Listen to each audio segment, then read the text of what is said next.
just the same way I recognize 1 or 2 years ago that I was afraid of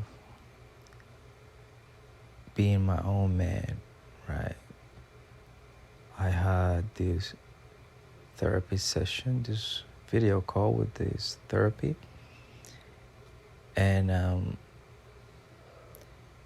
one of the things I was dealing with was living with a relative not that I didn't like, but I didn't like living with her. And I didn't like living with my dad. So I was like stuck, right? That's what I wanted to believe. And I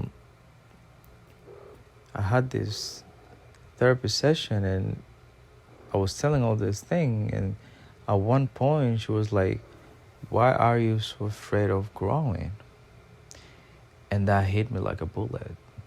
You know, I was like, damn, that's true. I'm afraid of growing. You know, and then after that, it was like, it was so eye-opening to me, you know, like I understood a lot of things. What I did was I then took time to research about that, you know, about the fear of growing. You know, there's actually it's called the Peter Pan syndrome. You know, is that people don't want to grow. You know, they develop this syndrome, let's say. But it's just interesting that when she said that, it was like everything makes sense. And then, like I said, I took time to research.